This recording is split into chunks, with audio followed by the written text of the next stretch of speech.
Vicky sir important channel पर आप सबका स्वागत है। आज मैं क्लास 10th का सेकंड चैप्टर जो प्रकाश का प्रवर्तक पढ़ा रहा था उसका सेकंड पार्ट लेकर आया हूँ, जिसमें आज हम लोग बात करेंगे उत्तल लेंस में बनने वाले प्रतिबिंब की साइज क्या होगा, कहाँ वस्तु रखेंगे तो कहाँ प्रतिबिंब बनेगा, उसके अलावा उसकी प्रकृति कैसी होगी, उसका गुण कैसा होगा प्रतिबिंब का, इसके बारे में जानेंगे। उसके अलावा हम लोग अवतल लेंस में भी कहाँ कहाँ प्रतिबिंब बनता है, कहाँ रखने के बाद ये पढ़ेंगे। उसके अलावा लेंस सूत्र को आज हम लोग सत्यापित करने के लिए सीखेंगे, जो 10th के लिए काफी वीवीआई क्वेश्चंस होता है। तो चलिए शुरू करते हैं इसको। तो सबसे पहले हम लोग पढ़ेंगे कि उत्तल लेंस में बनने वाले प्रतिबिंब, यानी कि उत्तल लेंस में जो प्रतिबिंब बनता है अगर कहाँ उस वस्तु को रखेंगे तो कहाँ बनेगा। तो हमेशा याद रखिएगा कि उत्तल लेंस जो होता है ना इस प्रकार का होता है, जिसमें इधर को निगेटिव वैल्यू देता है, इधर का जितना डाटा होगा वो सब पॉजिटिव वैल्यू होता है। यहाँ पे हम लोग जैसे कि वस्तु है, बिंब मतलब वस्तु होता है, प्रतिबिंब माने जो उसका प्रतिबिंब बना, जो छाया बना, वो उसको कहते हैं। तो ये पहला अगर है कि अगर अनंत, अनंत का मतलब जिसकी कोई सीमा नहीं है, यानी अनंत पर वस्तु हो तो उसका प्रतिबिंब हमेशा फोकस पर बनता है, F2 पर बनेगा, फोकस पर बनेगा। कहाँ बनेगा? F2 पर। अब वो अत्यधिक छोटा होगा, बिंदु के आकार के बनेगा, वास्तविक एवं उल्टा बनेगा। दूसरा है कि अगर 2F1 से परे हो, यानी कि अनंत 2F1, मान लीजिए ये F1 है, ये 2F1, इसके बाद अनंत और 2F1 के बीच हो, यानी परे हो, तो F2 और 2F2 के बीच बनेगा। F2 और 2F2 इसके जस्ट बीच में क्या बनेगा? इसका प्रतिबिंब छोटा बनेगा, वास्तविक एवं उल्टा बनेगा। उसके अलावा एक चीज, अगर वस्तु को, यहाँ पे एक चीज छूट गया है जो यहाँ मैंने लिखा हूँ कि अगर वस्तु को 2F1 पर रखा जाए, यानी ना फोकस पर, यानी किसी को इसको वक्ता त्रिज्या भी कहा जाता है, अगर यहाँ रखा जाए तो यह हमेशा क्या होगा? 2F2 पर बनेगा, जस्ट इसके बाद इधर बनेगा, बराबर बनेगा। कैसा बनेगा? बराबर बनेगा और बराबर वास्तविक एवं उल्टा बनेगा, बराबर एवं उल्टा बनेगा। उसके बाद अगर हम चलते हैं कि अगर F1 और 2F1 के बीच में रहे तो ये हमने बताया 2F2 से बड़े और बड़ा बनेगा, यानी F1 और 2F1 के बीच हो, इसके जस्ट बीच में होगा तो 2F2 के क्या बनेगा? परे बनेगा, बड़ा बनेगा, वास्तविक एवं उल्टा बनेगा। अगर वस्तु फोकस पर हो, यानी यहाँ पे हो, तो इसका प्रतिबिंब जो है वो अनंत पर बनेगा, असीमित बड़ा, बहुत बड़ा बनेगा, वास्तविक एवं उल्टा बनेगा। उसके बाद होता है कि अगर F1 और O के बीच हो जाए, यानी इसके बीच में रख दिया जाए तो इसका प्रतिबिंब अनंत पर बनेगा,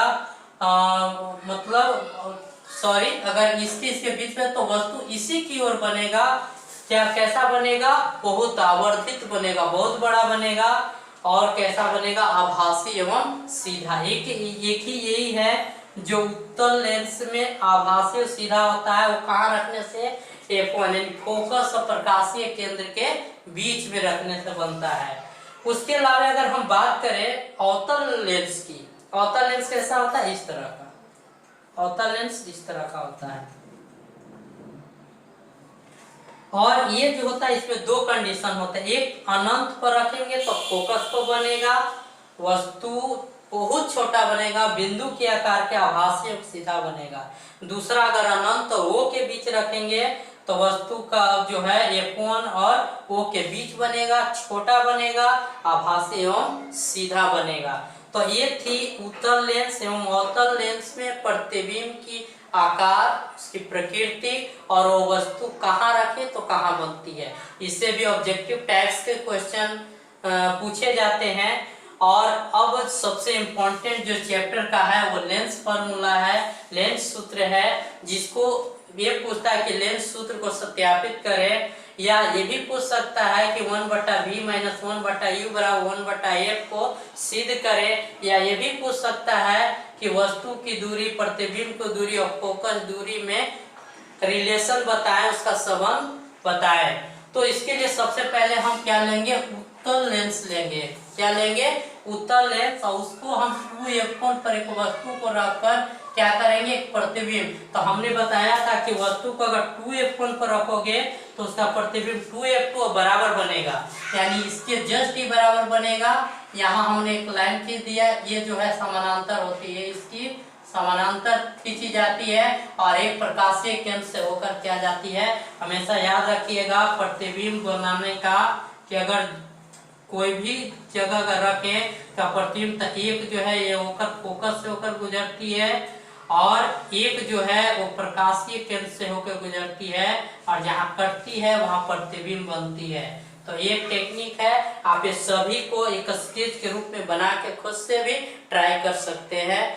आप स्केल का इस्तेमाल करें तो और बेहतर रूप से आपको प्रतिबिंब बनते नजर आएंगे, बना सकते हैं उसको। तो हम इसमें इसको हमने खींच लिया। अब क्या करना है, इसका नामकरण भी सी इसको रखा हूं या डी, ए बी हो गया, प्रतिबिंब ए डैश बी डैश हो गया। हम त्रिभुज ए बी सी और सी ए डैश बी डैश समरूप है। समरूप क्यों है भाई, तो ए बी सी यानी कि ये त्रिभुज और यहाँ ए डैश बी डैश सी, ये त्रिभुज ये वाला बड़ा, ये दोनों समरूप है। क्यों समरूप है, क्योंकि देखिए ये बराबर होगा इसके, क्योंकि 2f1 2f2 के बराबर होता है, फोकस दूरी दोनों तरफ समान होती है। उसके अलावे अगर ये जो है ये प्रतिबिंब भी हमने बताया था कि बराबर होता है, तो बराबर, तो इसके वजह से क्या हो गया, समरूप हो गया।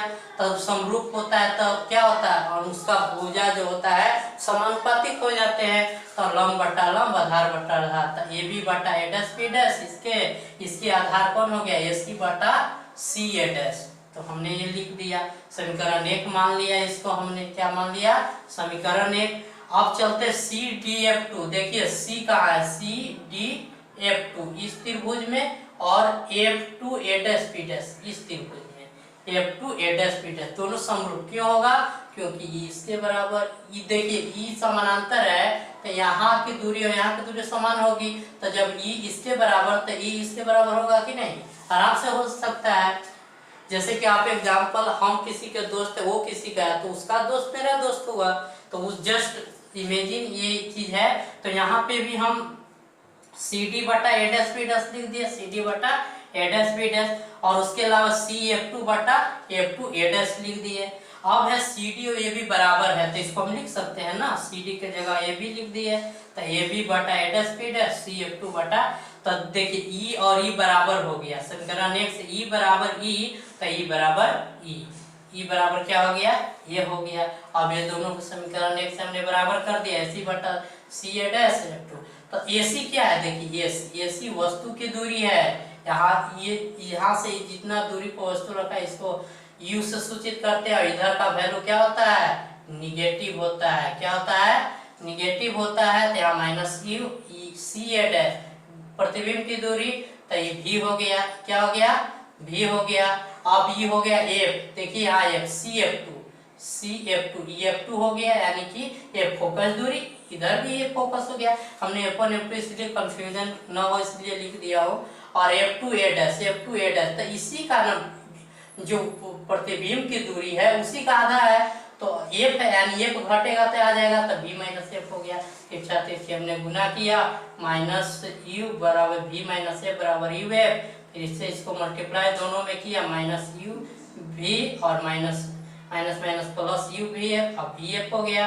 अब देखिए यू वी एफ से भाग देने पर, भाग जब इस सब में देंगे तो यू वी से कट गया, यू एफ कट गया, वी एफ कट गया, तो माइनस 1 बटा एफ बच गया, 1 बटा वी बच गया, इधर 1 बटा यू, इसको यू को इधर लाए तो 1 बटा वी माइनस 1 बटा यू, इसको उधर ले गया तो 1 बटा एफ, हमारा प्रूफ हो गया लेंस सूत्र, तो 1 बटा वी माइनस 1 बटा यू बराबर 1 बटा एफ। तो अब ये हमेशा 5 नंबर के क्वेश्चन में पूछे जाते हैं एग्जाम में, और लेंस सूत्र या दर्पण सूत्र कोई ना कोई हमेशा एग्जाम में पूछा जाता है। तो इसको आराम से वीडियो को देखें, समझे, बनाने की कोशिश करें, सेल्फ स्टडी जरूर करें, क्योंकि self study is the best study. जब तक आप खुद से भी नहीं पढ़ेंगे तो कोई टीचर आपको नहीं पढ़ा सकता है। कोई टीचर सिर्फ गाइडलाइंस कर सकता है, आपको समझा सकता है, परंतु सीखना, समझना, वो खुद की होती है, खुद मेहनत करना होता है, तभी सफलता मिलती है।